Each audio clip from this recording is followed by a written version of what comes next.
From the center of the universe, Toronto, Ontario, Canada, this is the SDM Show with your host, Rob Cairns.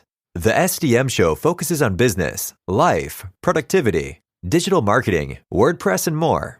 Sit back, relax, grab your favorite drink, and enjoy the show. Here is Rob. Hey everybody, I'm Rob Cairns. I'm the founder, CEO, and chief creator of Amazing Ideas at Stunning Digital Marketing. In today's podcast, I sit down with my friend Spencer Forman, and we talk about why WordPress is the best lead generation tool in your toolkit.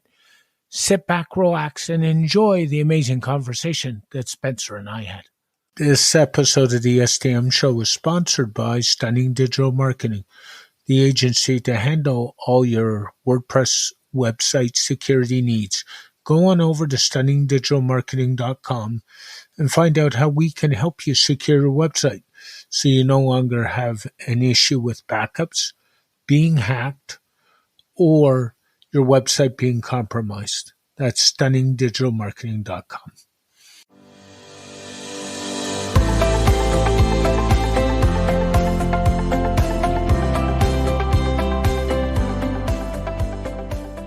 Hi, Rob Cairns here, and today I'm here with my guest, Spencer Forman. How are you today, Spencer? Good morning. We had a chance to catch up before, and we switched to StreamYard today. Yeah, catching up is always a good thing. You know, it's funny, we were saying you and I have been in the WordPress space so much, our paths keep crossing, and we've never actually chatted. So this is like amazing. It is great to meet you, yeah. And I was just up in your neck of the woods on my sabbatical there for a couple of days, spring break with my son. So yeah, that's awesome. I'm glad you came up and had a great time. So before we jump in, one of the questions I always like to ask is people's WordPress origin stories. So how you got into WordPress. Could you share, please? Sure. I have made it very public. I had previously always been an entrepreneur, and several of my various businesses led me to be beyond being a trial lawyer. I got into real estate at the boom stage in the early 90s of Chicago, and I did that for about 25 years, got married, started having kids. I have 3 sons, but I ended up getting divorced and getting custody of my sons to raise at a time when the real estate market in the late 2000s to 2010 took a pause. At the same time, I had a love for aviation. So what had happened was I had some time on my hands, and I was stuck at home in a good way, raising my very young children. So I started going online, and I found out there was early social networking systems before Facebook and YouTube, one of which was called Ning. It was funded by the billionaire Mark Andreessen, who's also a fellow University of Illinois alum. And they just said, build anything you want for any reason, and you can use our platform. And I was naturally affiliated with the idea of, I could take some videos or photography from these little microlight trikes I flew, share it with others.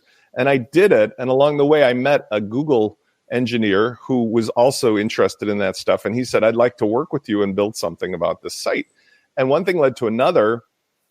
To cut to the chase, we built up a network of tens of thousands. Well, it was about 12,500 people on the Ning network, because he was able to develop tchotchkes, little solutions for people that weren't being built by Ning. And I'm a natural marketer entrepreneur. So I was like, hot dogs, let's sell them at the stadium. And it became a little notorious for us because we had such success that ultimately Ning's attorneys and investors shut us down because they were making no money and we were making tens of thousands of dollars. So that led to an English company wanting to get our IP and information about how this worked. So they hired us on a contract for a couple of years. But ultimately that ended because Facebook took over the space. And what I ended up saying was like, what's the alternative to keep going? And it was at the early days of WordPress where I found they had literally, now I'm pals with like John James Jacoby, but there was BB Press, and then Boone Gorgas had Buddy Press. And so I was like, maybe we can make something of this. So I packed up my bags, and I was still stuck at home being working from home. WordPress filled the bill because this open source meant that I could actually deliver something, and this is still obviously true today, that people could never have taken away from them by a platform. And so flash forward merely 17 years, an overnight success with WordPress, like all of us, right? Yeah, and it's easy in this community to be critical, and we know many of us are at times, but where would we all be without WordPress, right? And I say the same thing. It's funny. I market now, and I probably spend half my time marketing, but it was WordPress that got me started. And I think back to when I looked at WordPress like 14 years ago, and I looked at this other site called Squarespace. And and then somebody said to me, and my whole reason for starting a website originally wasn't even for clients. It was, I was tired of family calling me and asking me simple tech questions that they could click on a button and go find answers to. So I built out my first website so that my family would stop asking me questions. And I just post links and say, go here, go here. And then I was like the family photographer, because I'm the digital guy in my family. So every time we have an event, all the video or pictures go through me. Like, you know how that is. I mean, what's interesting, we shared, because we're peers. I'm 56 and you're in the same range. I won't reveal your age, but we're peers. 6 this year. Is that I think we benefit as Gen Xers. That's part of the business thing that I think is now another new opportunity from being at that stage when the first of many, many, many things that are now taken for granted came online. And so, as I mentioned, I had been a photographer, a personal photographer, all those years of black and white, darkroom photography, then manual color photography, and so forth. And so, when you had one foot in the world of like pre-industrial age, and then you go through the industrial part, and then you go to the computer part, and now we're in the automated part, I think we have a better sense of like how amazing everything is, instead of let's say our kids' generation, where they're maybe a little jaded by, of course, everything is automated. And I think that serves us well for the audience that we serve.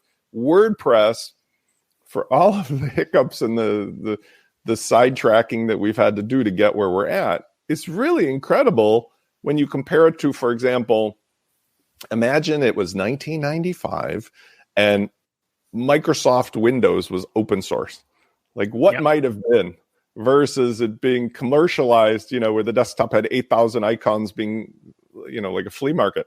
We're facing those problems in open source now, but unlike a closed source, we can actually whine and complain and do stuff about it, which is where I feel we both have a strength. Yeah, I would agree with you. And I said this in the pre-show when we were talking, but I'll say it publicly. One of the reasons I moved to Gutenberg, which is, as Brian Gardner's coined it, modern WordPress, or the new way of doing things, is because of you. And you did a talk about, I guess it's a year and a half, 2 years ago now, about Cadence and Extendify. And I'd already bought a Cadence lifetime license at that point. And I got to thank you. You gave me the push to get with the times and say, let's get going here. And I got going. So for that, I got to say thanks, Spencer, very much. Yeah. It's funny, by the way, I want to mention Brian. Brian's a fellow Chicagoan, and he works with WP Engine now, and he's working on some new things. But I want to say, like, this is nothing to do with Brian, but since he's leading the charge, and I'll mention Extendify too, because Munir Kamal developed that, and Chris Lukeberg and his partner were involved and still are with that. And I met them in San Diego. Sometimes you have a group of people in an open source community, and you have a fork in the road moment where you say, I do not agree to go down that path. And we were mentioning that in regards to some CRM solutions and otherwise. So what I feel happened at the time, because you mentioned I had talked about, and I did, Extendify, and there was a helper plugin Munir had been given the ability to sell again. And he runs the Gutenberg hub still, which is terrific. But I don't agree at all with full site editing. I think it should stop and be removed completely. It's complete and utter distraction that confuses the hell out of mere mortals. And since the Gutenberg blocks and Gutenberg patterns and the pattern library and things that Cadence does natively, like the cloud library, are so logical, having full site editing where there's an entire layer that acts differently than the front layer but is still built with blocks is mind-numbingly stupid. And I say it with no hesitation that it's taking what's finally become clear and making it 10 times more confusing again. And the whole thing that there's themes that are full site editor block-based versus normal classic, nonsense. Stop. Second part, I no longer use Extendify or any other modifications, because finally again, Ben Rittner and his team finally have gotten the tools, along with the native tools inside of many of the default Gutenberg blocks, to just control things like styling. And I found that one of the downsides of using Extendify at the moment was they jammed it full of stuff that wasn't expected, both in the code as well as in the back end. And I'm trying to find this pure essence of WordPress plugins that are features only, so that the stack that one has is a TV dinner that I've spoken about forever. And I think that is achievable today with a classic theme like Cadence blocks. Maybe you need a few other helpers and a few plugins. You have got essentially WordPress as a service. No, I agree with you. And it's funny when you say you're not using Extendify anymore. Guess what? I'm not either. So there you go. I moved away from it some time ago because reality is Cadence does it all. And Ben and his team have done such a good job. And he, for reference, just wrote a post recently about why Cadence wasn't full-site editing ready and where that whole ecosystem was. So Ben's been very transparent with his community, and I think we're lucky to have him. He's a brilliant developer as far as I'm concerned. Yeah, I heard his talk when he spoke about that. I was in the hot tub at the time, chilling out, and I was like going, yes, because anyone who's in the trenches understands that, and this is on the front page of WP Launchify. I have two types of problems that I've solved for 17 years, right? Frankenstein monster or shiny ball syndrome. Frankenstein monster is how we got to this party, because you just had to use whatever you had to do, and like the townspeople eventually had to kill whatever you build. But the shiny ball syndrome must end, because we're in a consolidation mode now for many years. But as far as the tool set, each of those consolidated branches, which tend to have a hosting company at the base of them, are vying for, look, we've got a system. And by the way, that includes Divi's got their own cloud, Elementor's got their own cloud. But if you look at any of the hosting companies, they're all just trying to stack up a bunch of stuff that says for a certain amount per month, you get whatever. I agree with that model, but I feel like independently we can have our own stack that is doesn't matter what host you're on. This is the TV dinner to use, because it gets rid of all of the shiny ball problems. You don't need 5 plugins where one would do the job or theme. I agree with you. And frankly, I'd rather have my own stack, because I've got clients, because of the type of industries they're in, I cannot get them on, quote, normal hosting. I have a couple of clients in the adult industry, legal, I should say, and that is a issue beyond none that violates the terms of service of every host. So what I end up having to do is do something like spin up a vulture server or something like that, where I've got control. And if I'm locked into a hosting company stack, I don't have that flexibility. So 100% agree on that one. Right. I mean, it's interesting because I have conversations with many of the hosts trying to build strategic relationships or otherwise, and some of them are very responsive. Tend to be that the smaller ones are more responsive. But I'd say a colleague, a pal of mine, Jason Cohn at WP Engine, he's very candid.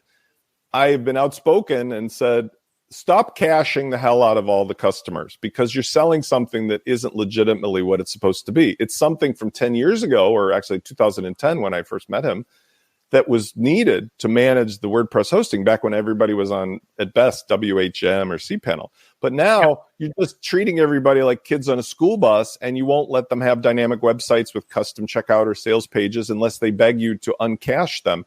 And I'm saying that's nonsense versus going to a Cloudways and spinning up a DigitalOcean or Vulture thing where you have full control. And I think that's the kind of layer that is also needing attention today, because the customers that come to me, 9 out of 10 clients have some really messed up problem with their hosting that doesn't need to be, because the hosting company business was a series of, let's pay out $125 for a referral for a $5 a month client, and we'll get the money back in 3 years. The people will never leave.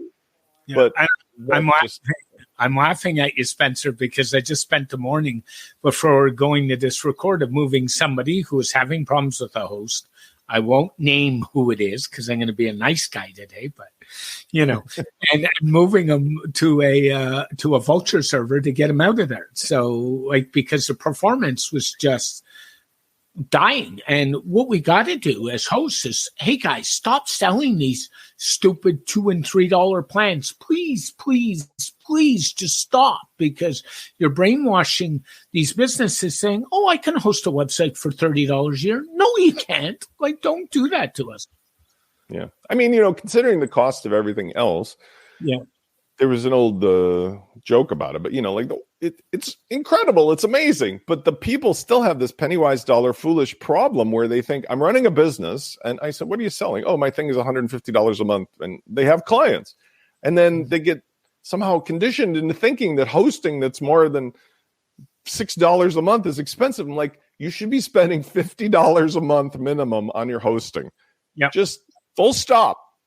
Now, there's other places to save money now, like off the rack, but just discussing it, like with the CRMs. So because of my deep affiliation with WP Fusion and Jack Arturo, and the fact that that's at the core of many of the automations that are part of a normal business today, there might be 55 CRMs. Well, let's name names. HubSpot, Salesforce, Infusionsoft, the granddaddies, the goats, multiple offenders on the level of taking advantage of people. Because HubSpot, in particular, a $1 billion company, sells a $17,000 a year service contract to a customer that needs a $90 a year plugin like Fluent CRM. And they do it unabashedly, with no guilt, because that's how they do it. And that's a problem as well, because people don't understand how necessary marketing automation is, but it should be part of the stack of WordPress, not like an accessory that you have to, sell blood to pay for. At the same time, if you don't have it, you're at a deep disadvantage with everything else that you can do with your user journey. So, I mean, these are just part of the growing pains of going from what was to what is. I always joke about it, but I do recall when the early cell carriers, and I used to have the Motorola click phones when I was in construction. Yep. Beep, beep. They used to sell text messaging for 25 cents per message. 25 cents. What a bargain. I could do 4 text messages for $1. I mean, you'd be laughed out of town right now if you did that. But that's what happens. And by the way, to Jason's credit, back to WP Engine, he's the most straightforward guy around. So he's not pretending that the situation doesn't exist. But one of the things that he explained to me, which is logical, they're so big and so profitable that if something doesn't move the needle in the tens of millions of dollars, they could give a shit. Yep. And that's the problem, isn't it? That's why I say I don't feel like the solution that I'm going to be offering anybody is going to come from that level of a company. It's like telling, GoDaddy to do something or whatever. It's going to come from the company that has 40,000 or 100,000 or maybe 250,000 to 1 million WordPress potential users, because they're hungry for what can differentiate us in a world of gorillas and elephants in the room. Oh, I agree with you. And it's funny, you talk about the CRM conversation and you mention Infusionsoft. A lot of people call it Confusionsoft. And I was sharing with you off the, before we went to record, I did a lot of my marketing training at one time to a gentleman by the name of Paul Toby, Adrian Toby's father. He runs a company called Training Business Pros. He was the number one Infusionsoft reseller in Canada at one time, believe it or not. But the one thing Paul taught was a system. He didn't just teach mechanics, like here's how to do stuff in Infusionsoft. He taught a system. So the beauty of learning that system is you can actually take that system and apply it to any CRM. And that's the beauty. People need to stop learning, oh, I push A to do this, I push B to do this, and I push C to apply this tag. Learn what is a tag for, how do you apply it, how to set up a proper automation system. And then at the end of the day, it doesn't really matter what you use, does it? Right. That's, again, because we talked about this. The thing that, as a Gen Xer and being an entrepreneur since I was 10 years old, my first gig was renting magazines to other kids at my all-boys camp. You can put the 2 and 2 together on that one. But $600 later, a call to my father, your son has been renting magazines to the campers and counselors. So we took his money, and my dad's like, what? Only 600? But the point was, from that point forward, I knew solving the pain points that people had, charging money, that was my lifelong dream. I realized what entrepreneurship was. But today, in a world of constantly evolving technology, having had the foot in the door before the Industrial Revolution and during the computer revolution and so forth, it means that I don't care what it is that the technology is. I'm a curious cat. I'm a curious kid. As long as I can keep up with it, my generation and older at least will constantly be begging, can you please just do this for us? Can you please explain it to us? And that's the thing. Having a 12-year-old through 22-year-old sons, I have 3 of them, they use different tools. They have different mindsets. They don't, Dad tells his old stories. I remember when, they never had to bother with the idea of coming home from school by themselves on a bus, and there was 2 TV channels at best with maybe 1 show. They have unlimited everything all the time. Yep. But for our generation, people want like a human connection. And I think that's the takeaway. WordPress, thankfully, even with all of its faults, is open source. So going back to that Microsoft reference, like imagine we had Microsoft Windows 95 open source, what the world might have been like. Well, we have WordPress open source 2023. And now in a world of AI and everything else, the game has just been leveled again. And so this whole generation of potential customers and clients exists. They're not going to learn this. But no. People who are in our position might be interested to learn it. And now we can deliver the latest and the greatest without necessarily having 15 people to do the labor. Yep. And you've mentioned the word AI. So let's go there. We were talking before, and I so think AI is not a job killer. Like everybody says, oh, AI jobs are going to disappear. What happened with the printing press? To make books, we have book jobs all over the place. And I'll say I'm all in with ChatGPT, and I'm all in with Bertha.ai for a long time. I use Bertha in WordPress sites for me, for clients every day, all day. What's your take on AI, Spencer? Where do I see AI fitting in? Please. Yeah. I mean, I feel like you just touched right on the center of the button. I'm going to point the finger at Google. I was on another show that I'm frequently, the WP Tonic, and we have Rand Fishkin on. And Rand was well known. Now he does SparkToro, but this is my point. He's well known for being the SEO expert for so many years, right? And I have always been an antagonist in situations where I feel there's a gorilla taking advantage. And Google, with all their various nonsense leading through AMP and to the latest, was always selling people this delusion that somehow you must please us, and we're constantly going to change the algorithm and constantly change our mind and, bow to our altar of what we tell you, because otherwise you won't survive. And I'm in a world of or you can just build relationships with people one-to-one, and they can refer you other human beings, and you can have 5, 10, 100, 1,000 people who get to know you.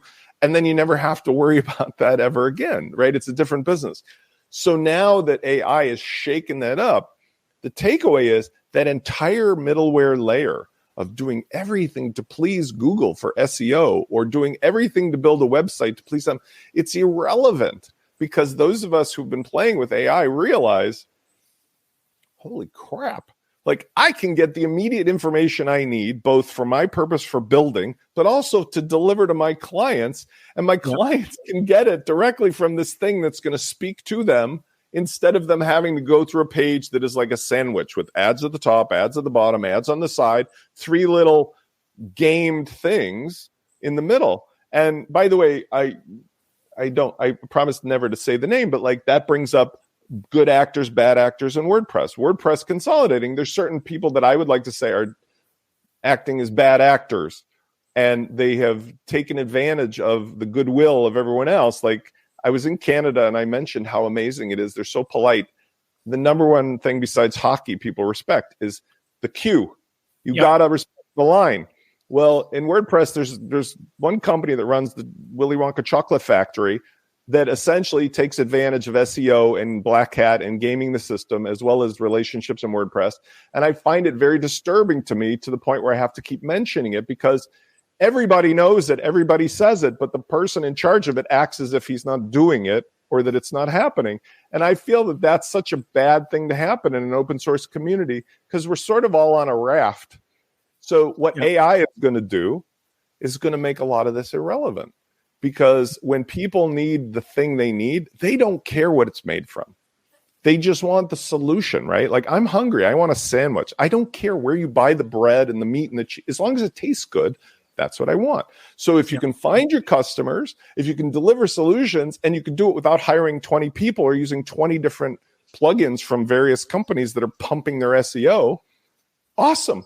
Because that was the final destination that I think all of us wanted to be at. Just like nobody builds an iPhone from scratch. You just buy one and you load the apps on it that work the way you want. So true. I just had a client that wanted an email sequence, and I built the entire email sequence out of AI. All the text out of AI, everything. I wrote none of it. And Great. if my client heard that, they'd say, but you're paying me for expertise to make your business succeed. So the fact that I'm using tools doesn't make my agency any less or better. It means I know what to do to get the job done, right? I think because I can relate back to when I first started professionally, I was an attorney. I was doing trial work, and that was when we had those libraries of big books from Martindale Hubbell and no computers, believe it or not. Computers came in maybe around 92, 93, then fax machines around 93, 94. And nowadays, the comparative is like, I remember the days where you had a secretary you would dictate to. They had like a pad, they would write it and then type it on a manual typewriter and mail it. Many people don't know what that is. And it was 7 days to send and 7 days till you had to respond, right? And everything was like phone calls and long term in between. Now, my friends who still practice, it's like 100 text messages a minute they got to respond to. AI is going to blow that whole business up. Well, similarly, the thing that people need is the expertise of somebody to give them advice, to give them a solution, to tell them it's okay. The tools that the person uses are irrelevant, just like in the law business.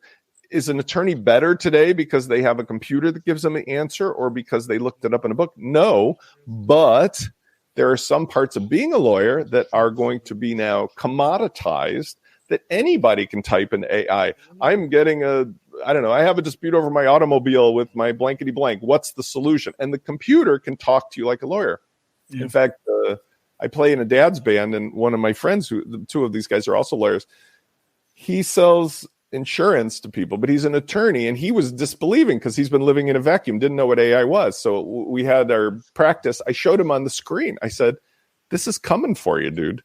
And you either going to adopt it or not. So at first he was freaked out because like, wow, it could give the best answers that he could give. But then I said, or you can use it as your tool. And here's a way you can use it to like, here's a marketing email you can use that it helps you write. So you have to be not a Luddite and not trying to destroy the looms that are going to make stuff. Instead, you go, I'm going to go in the business of making better stuff and marketing better to people who want stuff made from my automated looms. And that's the takeaway. And in WordPress, the same thing. I feel like WordPress is a service. WordPress, not in the word of whatever you're selling, will become important because let's be honest, does any customer ever care that it's made with WordPress? I doubt it. No, and I agree with you. I mean, it's so funny, and people have been evolving with tools, and I think that's what makes people like yourself and myself successful is we like technology, we live in technology, and we're on the edge of technology. And, you know, I'm not always right on the edge, but I'm pretty close. And that makes my life a lot better. I've always said one reasons why I worked in tech before and I got into marketing, I did all this was because I liked the changing game all the time. Like I've watched, you know, it's funny. I look at even things like personal computers. I can remember get a load of this buying hard drives. And for 520 meg hard drives, we were paying, when I first started in healthcare, we were paying $1,000. And then we were paying $1,000 for a whole computer. In that corner over there, I've got an original VisiCalc box. There's a name from the blast from the past. I mean, we both have our, I'm sure I had to do a little spring cleaning once, but I'm like a hoarder of old technology, right? And so especially my Macintosh stuff, but like, one of the things I've got, which I don't know what to do with, I have a metal box that's like a crate because it's so heavy, filled with every hard drive of every computer I ever had because I didn't know how to properly dispose. And I was thinking about, well, don't want this data to get in the wrong hands or whatever. So I've got a box, maybe 50 hard drives, the real big old IDE hard drives with big platters and stuff, not an SSD. And it's a gimmick. It's like my dad's trading cards from the 1950s or something. It's like a legacy of where we were. But anyway, when it comes to like the worlds colliding, I think from a business standpoint, my customers are end users, and most of them are entrepreneur level, small business, a few enterprise. But the majority of the people that I teach are fellow entrepreneurs / agency owners, or people who are trying to figure out how to align the human nature of marketing with the tool set. And I think that's where the nature of my being very, I like to use that metaphor, the kids in the Emperor's New Clothes story. Like, I don't waste any energy or time with anybody who is not interested in knowing this is the right answer. And the right answer changes, as we've discussed. But today, this is the right answer. Today, don't hook your horse and wagon to the back of a gas-powered car to the back of your Tesla. Just move to the Tesla and put all the other stuff in a metal box. And someday you'll look at it like I do my old hard drives and think, oh, that was fun. Yeah, I agree with you. One of the things you wanted to talk about was why WordPress inside it has the best marketing system. How come? You mean in terms of them selling, or us selling stuff that's built on WordPress? Us selling stuff that's built on WordPress. I think it's the takeaway from that origin story. So as a guy from Chicago, and again, I visited Toronto, there's a similar practicality. As an entrepreneur, you open up a hot dog stand. And this is back in the day where they had a thing called freemium. You sell hot dogs the first day or you go out of business. Yep. Right? If nobody's buying your hot dogs, you shouldn't be in the hot dog business. Silicon Valley had this, I'll borrow $1 million from my uncle and give hot dogs away for free until I have enough people that maybe someday I'll sell them something. That doesn't make any sense to me, right? That's like going out with 1 million people and hoping that you'll meet somebody, but not understanding who you want to be with. So in the world of marketing with WordPress, the problem is solved of somebody being able to take your entire business away from you, because whether it be Twitter or whether it be Facebook or whether it be YouTube or any of the other SaaS-based solutions today, including, by the way, the CRMs. If you're, and you indicated like you have a few clients that are on the periphery of like things that are businesses people, don't want to have on their networks. If you are building your business on somebody else's SaaS solution, you are every moment of every day at risk of losing everything. And so when we did this Ning thing, the takeaway, which was awesome for us, not good for our customers, is Ning punitively came in and just shut down 12,500 customers of ours. Like, they just shut their networks down. It was like Elon Musk, but 2008 version of it, right? It was a little microcosm. So WordPress solves the problem because everything you own is in a box that can be cloned every hour. And if you have a bad host who has a bad day, say, F you, I'm leaving. And you go to another host and you just move it over in 6 minutes. Yeah. And the difference between SaaS platforms and SaaS CRMs and everything in a box is the lesson I learned and my clients learned a long time ago. You can't take data from a proprietary platform with a REST API and move it somewhere else because there's nowhere else to go. But WordPress, the whole thing is in a box. You see, like, it's such an obvious concept. So when I market to people, that extends to the relationship. When I teach marketing, I say, you know what the best thing you can sell to people is the promise that they can give you the boot and say bye-bye. Because the second they realize that you don't own and control them and you're actually giving them their freedom, that makes you their lifelong friend. And I think that's the bottom line for all of this, is that WordPress allows you to invent anything. The framework, the Lego blocks, the tools are all there, as long as you don't make it too complicated by shiny ball syndrome or put Frankenstein monsters of old and new together. And now that box you can clone and sell to your customers. And your customers can get either a temporary or permanent relationship with you, but they don't have to feel like you've locked them into your gilded cage. Because at the end of the day, like, back to our whole point of this, what are you and I selling? What are most people selling? A relationship with a human being who wants to pay you to do stuff they don't want to do or learn how to do. That's it. And if in the future we're just nameless, faceless talking heads with robot avatars, it's going to be the same business. No, I agree. I agree so much with that conversation because yours truly, if you haven't noticed, and most of the listeners of my show know, I have a love-hate relationship with that Zuckerberg company, a big one. So for 2.5 years, I cannot post anything on my business domain on that platform called Facebook. This has been going on because some wonderful competitor decided to mark my posts as spam and saying I didn't meet community standards. What do I post on Facebook? I post the odd picture, I comment in the odd group, and then I post my podcast. So to get around the game, I've had to go to posting my podcast host company's link, not the link to the blog post on WordPress because my domain is banned. And this is point and check why you should never depend on a SaaS platform because they can shut you down. I had another client who was running an Instagram store, and he was making $25,000 Canadian a day, and Instagram pulled the plug because they felt like it. Right. Can you imagine? And I had been telling him for months he needed to go to WooCommerce. He needed to go to Woo. And then I got a phone call saying, how long does it take to get me to Woo? How long? Well, but let's relate that back to the thing we were discussing a moment ago, which is important. Google as the middle layer guru between yourself and your relationships.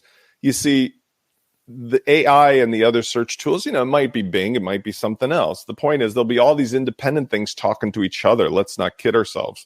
Everybody is able now to create their own private AI search engine of their own content, and then it'll all talk to each other. I mean, just use your head. You can see it coming. Point is that when, I don't know, with this neural network connects in a more deep level without the intermediary layer, it's no different than like when payphones went away and landlines went away and everybody could just talk on cellular and you had GPS data and now all my kids know where everybody is all the time, right? You can't hide. Well, when you're making stuff, you're kidding yourself of thinking like putting it on a shelf of some SaaS intermediary layer is necessary. It's not. And it's returning us back to remember the good old days when Uncle Spence told you that having your own website was a good thing? Yeah, because you can't have it taken away, but through whatever AI connections you want, you can plug it into the rest of the ecosystem and the neural network. But now you're not at someone's disposal that, oh, we just don't like the way that you put your headline title, and so we're going to make you disappear. No, because your content is going to be known by all of the bots and all of the AI. And I'm not saying I have it figured out. None of us do. Humanity could end tomorrow with some kind of Terminator scenario. But as long as they're breathing human beings, you best spend your time acting like it's 1970 and putting flyers on the windshields of cars to have human relationships, because the humans are the only thing that won't be taken away, because as long as we're still running the planet, we're the ones that are getting the benefit of whatever you're solving for pain or delivering for pleasure. And everything between human A and human B is just whatever. It's the tool of the day. It's funny. I was teaching with a marketing class on Wednesday. A good friend of mine out in BC brought me into his class remotely. And one of the things I said was, if you're going to play in the SaaS sandbox, so that's the Twitters, the Facebooks, the Instagrams, your number one goal marketing is to get them out of those SaaS platforms and onto your website or onto a phone call, because you need to start to build real human relationships. Yeah, because for sure. People buy two things: the people they trust and the people they want to work with. Very simple. One of the layers that's a business opportunity at the moment, bringing it back to our conversation about page builders, I love the fact, from 2006 to 2011 to 14, it was all manual. I taught through my business with First Web Designer and 1WTV how to make HTML, CSS, PHP sites. It was very quaint, with here's your knife. I was like Bob Ross, just let's carve out a div. Then the page builders like Divi and Elementor started to kick in, and it shifted to there. But the point is, that along the way, all those legacies, like my little hard drive box, the business layer opportunity that exists now is transitioning people from version 1 or version 2 of WordPress stuff, because most of my clients now have product market fit, and they're being held back because some well-intentioned but Frankenstein building, quote, developer on WordPress put together this, oh my God, I cannot believe somebody did this, hide the Easter egg inside of a box and a box and a box and a box and a box and a box thing. And like all of their effort is trying to find where this crazy person they don't know anymore has buried stuff. And I say, or you just accept cars are electric today. So you just park the car, park the horse, park the wagon. Let's just take the content and put it in a modern, clean stack in a box you own and control. Why? Because now you'll be bulletproof when the robots take over, whereas you're going to be left holding yourself in your hand otherwise, because you'll never know where anything is and you'll never get anybody to be able to fix it in time. And so that's where we're at now, in my opinion. We're at a cleanup, a transitional layer, like with the iPhone. There were so many different phones when I was in the real estate development business. You remember Nokia and Trio and BlackBerry and flip phones and this. Now everybody just has a rectangle, maybe one of 3 types, and that's it. Everybody had to throw all that other stuff out. It's either an iPhone, a Google Pixel phone, or a Samsung phone. Pretty well. Yeah, they're all the same metaphor, right? It's like nobody's flipping, and Nokia screwed themselves and BlackBerry screwed themselves. Everybody screwed themselves because they underestimated how much easier and better it is when you get rid of all of the stuff that was a legacy that's now in your way and you don't need. And I think that's the lesson for those who are either customers on WordPress or thinking of moving to WordPress. 1, get off of SaaS for anything that you don't need to be on. So you 2, own a box you own and control. 3, have the box with a limited stack of feature plugins that aren't acting as platforms and aren't being marketed and sold by nefarious behavior to trick you into stuff with like phone home nonsense, and have somebody who helps you on a relationship level that you trust, but doesn't require you to be locked into their gilded cage on the hosting or other level, because that will prepare you or your business, or this will prepare you as an agency to deliver whatever is coming in the future at like, okay, here's the foundation and I can do anything I want now on top of it. And I don't have to start over. And I would add to that was one more thing is make sure in this day and age you have some system in place to lock it down, to update it, to do all of that stuff, because if you don't, you're going to end up in trouble. I was having a conversation in January with Kathy Zant, who we both know well. And I said to Kathy in January, I declare 2023 as the year of the vulnerability. I did right away the first week of January, coming out of the whole LastPass SaaS debacle that happened right before Christmas. And she looked at me and said, I'm not so sure. And then 3 weeks later, I got an email that's, yeah.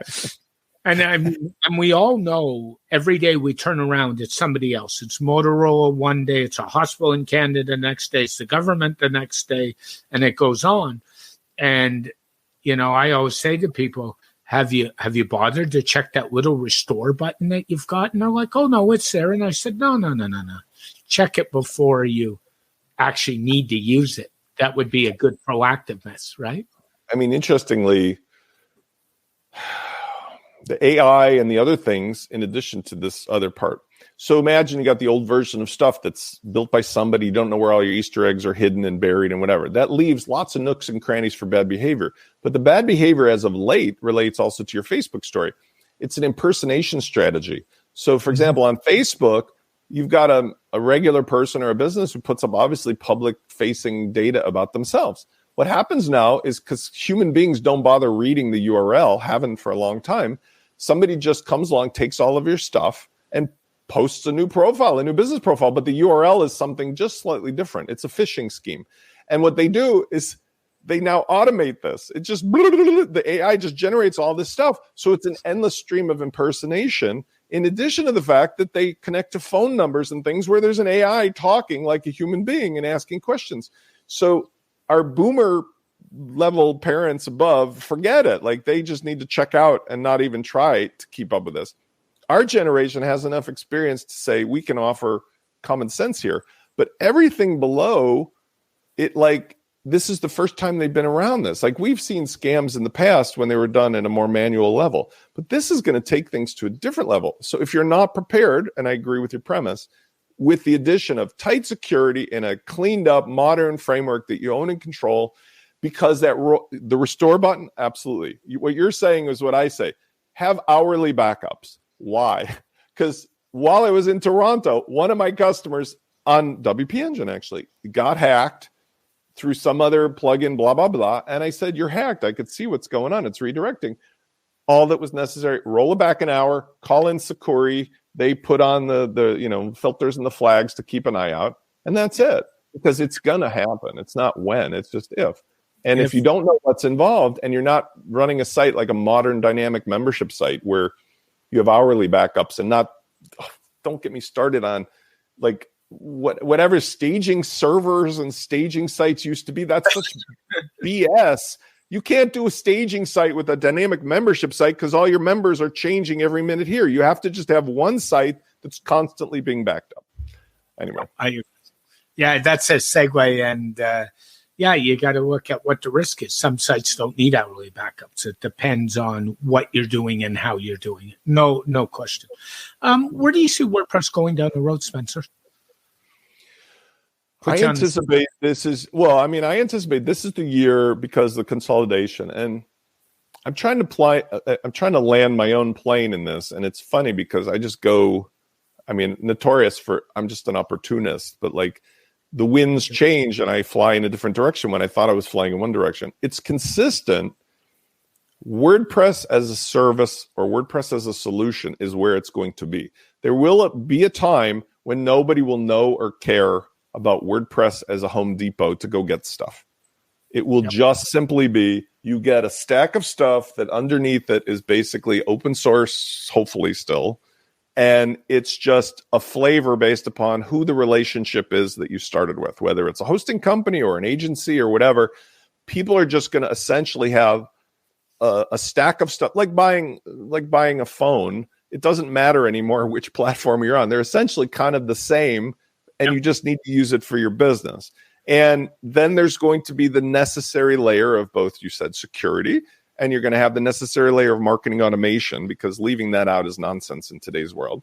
And that's it. So I see it as like moving from the Home Depot open for people to wander around to the, wholesalers come inside here only, but most of the products have been like divided out into this company, that company, the other company, who are all selling a final solution that's concierge delivered to a person. And you're going to see at the agency level and the support level, similarly, nobody should kid themselves to think that there's a valuable business of just writing manual blog posts anymore, or for doing SEO research or keyword, or even creating artwork, even for my graphically amazingly talented friends. I've been turning them on to what's available, because like the idea of grinding away with Photoshop on something that a person like me can go to Canva and press a button to do, you're wasting your time. Nobody's going to pay for that. Just like nobody's going to hand paint. Well, like I have like some prints on the wall and stuff. Nobody's going to hand paint stuff when you can have like a printed thing that looks like it was hand painted that cost $1, that's full size on your wall, deliver it overnight. Like, I'm not going to spend $5,000 to have that hand painted anymore, right? I might have in the old days, but craftsmanship has moved to the layer of relationships. So that's where I think everybody needs to focus their attention on WordPress is, what do you want to build that solves who's pain, and how do you get their attention to build a relationship rather than just trying to scam them or get them to buy it once. And don't lock people into stuff. And, like the rest of the stuff, I'm an outspoken critic. I have no vested interest in picking fights or starting wars with people, but I feel like all of us have an obligation as human beings in this world to use the golden rule. And I think those people who short term make money at the expense of being disingenuous or dishonest or locking people in, okay, if that's the business you want, but live with yourself, because at the end of the day, you can't hide from anybody anymore. And I feel like that's one of the gifts that my grandfather gave to me, is to say, like, your reputation is impeccable when you're a child. Leave this planet with it intact. Even if you're outspoken, be outspoken based on facts and being good to people. And that's where we're at, because humanity is all that we're going to have left. I really agree with you. And we spent a lot of time today talking about relationships. And one of the best books that I've read is a book called The Human Connection. It's written by a guy by the name of Cody Bateman. And those who don't know Cody, he's the founder of Send Out Cards. I've had the pleasure of meeting Cody in person several times through mutual friends and colleagues. And he talks about that, about relationships. And I think what people need to realize in our game is we need to spend more time on those relationships sometimes and less time on the technology. And, I think you did that, you probably serve your business 10 times better than spending all days in the tech stack.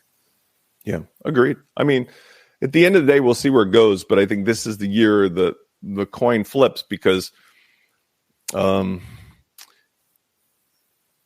not going to say like to get people geeked out. Nobody's going to do this, but I've been playing around with my development stuff. And, there's major plugins out there that have lots of complex features. I've started to do as a fun experiment just to see what I can do. And my pal Jack Arturo has been doing the same with let's see what we can just code using AI to help us that are little utility plugins. And I have 5 or 6 on my WP Launch Club. I wrote one yesterday. I woke up in the morning with an idea because a client wanted to use something that would have required, let's say, Restrict Content Pro, which is not a plugin that we normally need to use, because they wanted one feature just to be able to have somebody join an existing site with lots of content, but not access all the old content. And that one feature would have required the one plugin plus 3 add-ons and all that load. And I'm like, So I just wrote it as a utility. But the takeaway is we're reaching the stage where I've seen this being done. I won't even have to touch a keyboard. Just say, I want a plugin that does this. And then it spits it out and you're done. Well, when we reach that stage, the human beings are not going to be under the hood of the car. As a guy who used to fix and rebuild cars as a kid, literally, I change my oil never, and I check my oil never. And there's a computer thing that I hook up to my car, and that's it. The computer's taken over all of the mundane stuff. And I think that's where we're going, where we won't even be necessarily looking at screens. You and I wear glasses. Many of us will have augmented reality in our glasses and, hearing aids, earpieces, and just interact with the world like we're talking to people, but it's also deeper. And so it's exciting and frightening, but that's what I think is we're at today. This is the transition. This is where in the Terminator movie, this is where it became online, because Google's already gotten caught with its pants down, and Matt Mullenweg is a great kid, and everything else what he did brought us to this place. But there's no way anybody can delude themselves into thinking that Automatic is doing anything in the best interests for all the rest of us. They're doing their own thing because they've got investors, they've got a financial motive. And those other players will do fine for themselves by getting people locked into their silos with other games they want to play, good or bad. But for the agencies and the independent entrepreneurs and the final business owners, get yourself a box, own it, control it, have somebody that's willing, if not you, to be finger on the pulse of what's happening, because all your competitors are going to be doing the same now. That's true. You mentioned a whole plugin thing. Share with you a story. I don't know if you know, when the LastPass debacle happened, there was a guy who used ChatGPT to write a plugin to export his stuff out of, or a module to export his stuff out of LastPass and import it into Bitwarden. And it did 99.9% of the work for him. The only thing he had to change was a couple UI changes that he had to do manually. And it was all done and worked successfully, and it's been used all over the place, and it's even made several security podcasts. So there you go. I'm fascinated. It's almost overwhelming because there's so many things that distract me to go look at what they're doing. It's an industry, right?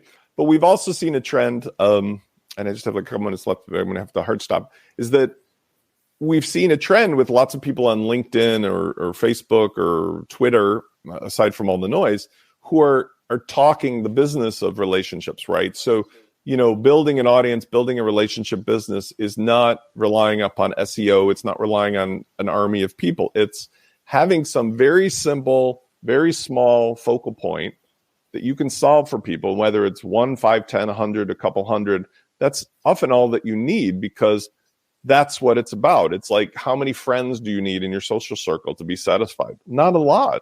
but you can live a whole life with 5 really great friends. And in the business sense, if you're doing something to be that expert, well, I used to do that professionally. I'm somebody's attorney for life. I'm somebody's real estate developer or whatever. That's what it could be versus what Google and listen, the 90s were awesome, but tech giants became the rage as the intermediary like messiahs. But now we're seeing that's no longer necessary. And as they go away, it's like everything falls back down to like people with people. Yeah. And you just have to be somebody who knows a little bit more than your neighbor. And your neighbor's like, look, I'd rather you do that and I'll give you my thing. Like a camp owner or a massage therapist or a doctor, I'll trade you my thing. Like in the good old days where the barber traded with the blacksmith. Yeah. Welcome to the new world. It's so true. Spencer, this conversation's been amazing. Thanks for joining me today. Really appreciate it. I'm glad we got to finally talk in person. And we got to have some more of these because I always enjoy your enthusiasm and listening to you and learning from you and sharing what you've shared. So I appreciate what you give to the community. And that for me is a biggie. If somebody wants to get a hold of you, how's the best way? Well, interestingly enough, I did put together my spencerforman.com hub. So it's Forman. And that's my social handle for everything, Spencer Forman. My main businesses that are outlined there, as well as all the media. I have my consulting at wplaunchify.com. The software I write for sales funnels for WooCommerce is at Launchflows. And then I have my catch-all that used to be One WDTV stuff. It's now called WP Launch Club, where all my fun, like cool stuff I'm building and doing and tchotchkes and stuff are available, including training, which I feel like I'm going to get back into because, I've been doing mostly one-on-one consulting at various levels, starting with a free call. But there does seem to be this conversation we just had of returning to here's the stuff today that you need to know. And rather than having a phone call and saying it 800 times over again, I'll just put it in the form of an inexpensive course or something you can consume. And that's like a workshop, but that's been working really well. So spencerforman.com is the hub of all of it. And I'm excited for this year. I think it's, to me, I started the year understanding what was going to change, but the things that have happened since January have been declaratory to me that I am right where it needs to be, because the number of people who came out of the woodwork literally after the turn of the year was remarkable to me. It was like everybody suddenly realized, like, holy cow, something is different now. And I think for those of us who are excited and curious, it's going to be a fun year. Yeah. Thanks again, Spencer. You have yourself an amazing day, my friend. This episode of the SDM Show is sponsored by Stunning Digital Marketing, the agency to handle all your WordPress website security needs. Go on over to stunningdigitalmarketing.com and find out how we can help you secure your website so you no longer have an issue with backups, being hacked, or your website being compromised. That's stunningdigitalmarketing.com. A very special thank you to Spencer Forman for joining me on this edition of the SDM Show. Thank you for listening to this edition of the SDM Show. The SDM Show is brought to you by Rob Cairns and Stunning Digital Marketing. For more information about Rob Cairns and Stunning Digital Marketing, go to stunningdigitalmarketing.info. From here, you can connect to us on social media, go to our website, and even go to the podcast to subscribe. This podcast is dedicated to my late father, Bruce Cairns. Dad, I miss you very much. Keep your feet on the ground. Keep reaching for the stars. Make your business succeed.